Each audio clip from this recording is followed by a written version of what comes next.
Selamat pagi jemaat kekasih Kristus. Hari ini Minggu Prapaskah 1, Minggu 9 Maret 2025. Kita akan belajar dari Imamat 7 ayat 1 sampai 21. Imamat 7 ayat 1 sampai 21. Demikian firman Tuhan. Inilah peraturan tentang kurban penghapus salah, kurban yang maha kudus. Kurban penghapus salah harus disembelih di tempat menyembelih kurban bakaran. Darahnya harus dipercikkan ke sekeliling mezbah. Seluruh lemak kurban itu harus dipersembahkan, yaitu lemak ekornya dan lemak yang menutupi isi perutnya. Kedua ginjal beserta lemaknya, yang terletak pada otot belakang bagian bawah, dan cuping hatinya harus diambil. Imam harus membakar semua bagian itu di atas mezbah sebagai kurban bakaran bagi Tuhan. Itulah kurban penghapus salah. Setiap laki-laki dalam keluarga imam boleh memakan kurban penghapus salah itu. Namun, itu harus dimakan di tempat yang kudus. Itu merupakan kurban yang maha kudus. Kurban penghapus salah sama seperti kurban penghapus dosa. Peraturan keduanya sama. Imam yang melakukan kurban itu akan menerima daging sebagai bagiannya. Imam yang mempersembahkan kurban bakaran seseorang juga harus mendapat bagian kulit dari kurban bakaran itu. Demikian juga, setiap kurban sajian yang dipanggang di atas tungku, yang dimasak menggunakan panci atau yang menggunakan wajan harus menjadi milik imam yang mempersembahkannya. Semua kurban sajian baik yang diolesi dengan minyak ataupun yang tidak diolesi harus menjadi milik anak-anak Harun. Semuanya akan mendapat bagian yang sama dari makanan itu. Inilah peraturan tentang kurban pendamaian yang harus dipersembahkan kepada Tuhan. Jika seseorang mempersembahkan kurban pendamaian sebagai ucapan syukur, maka bersama kurban ucapan syukur itu ia harus mempersembahkan roti tidak beragi yang diolah dengan minyak, hosti yang diolesi minyak, dan kue yang terbuat dari tepung halus yang diolah dengan minyak.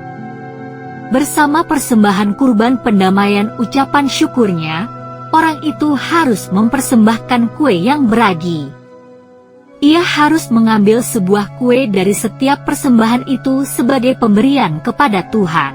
Itu akan menjadi milik imam yang memercikkan darah kurban pendamaian. Daging dari kurban pendamaian ucapan syukur harus dimakan pada hari itu juga. Ia tidak boleh menyisakannya sampai pagi hari. Akan tetapi, jika kurban pendamaian itu dipersembahkan sebagai pemenuhan janji atau sebagai persembahan sukarela, maka persembahan itu harus dimakan pada hari itu juga. Jika ada sisa, ia boleh memakannya keesokan harinya. Jika masih ada daging dari kurban itu yang tersisa sampai hari ketiga, harus dibakar di dalam api.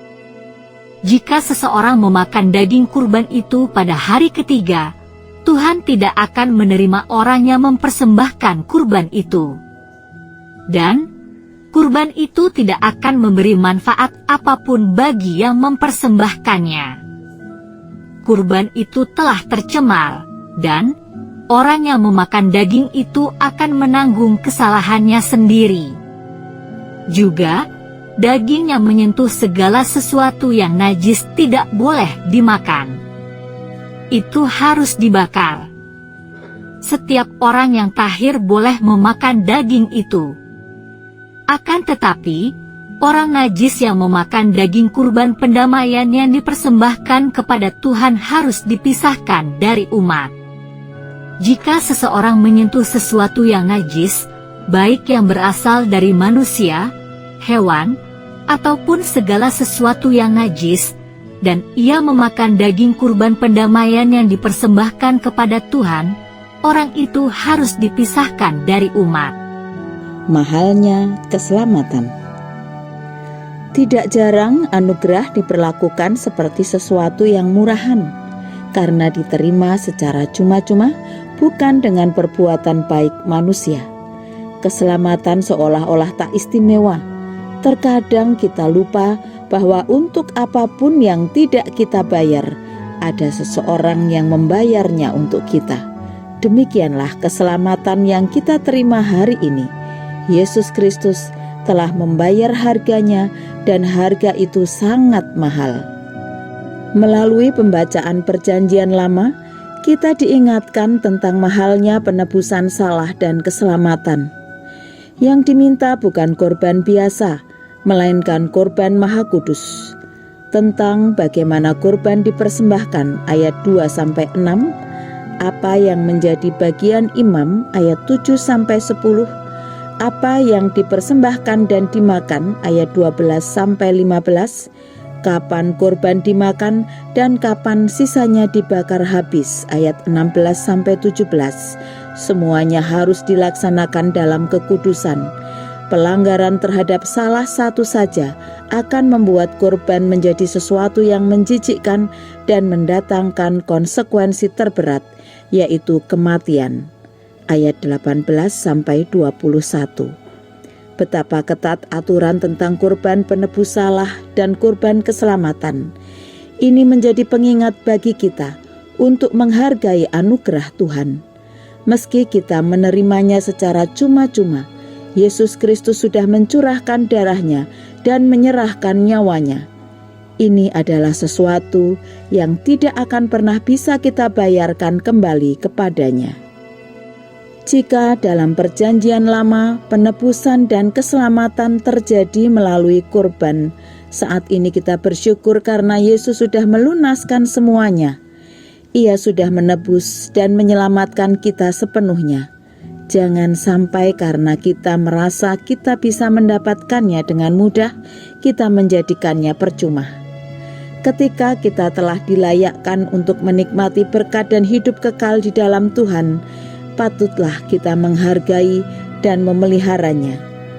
Jagalah seluruh hidup kita agar tidak ada yang menajiskan kita, entah itu dari diri kita sendiri maupun dari situasi di sekitar kita. Mengingat mahalnya keselamatan yang telah diberikan Tuhan bagi kita, marilah kita kerjakan keselamatan itu dari hari ke hari. Mari kita berdoa. Kami bersyukur Tuhan, Engkau melayakkan kami untuk menikmati berkat dan hidup kekal di dalam Tuhan Yesus Kristus. Ajari kami untuk selalu menghargai dan memeliharanya, menjaga seluruh hidup kami agar tidak ada yang menajiskan kami, entah itu dari diri kami sendiri maupun dari situasi di sekitar kami. Tolong kami agar kami selalu menghargai keselamatan yang telah Tuhan berikan bagi kami. Kami sambut hari ini di dalam tangan kasih-Mu. Mohon ampun atas setiap dosa kami. Di dalam nama Tuhan Yesus Kristus, kami telah berdoa. Amin.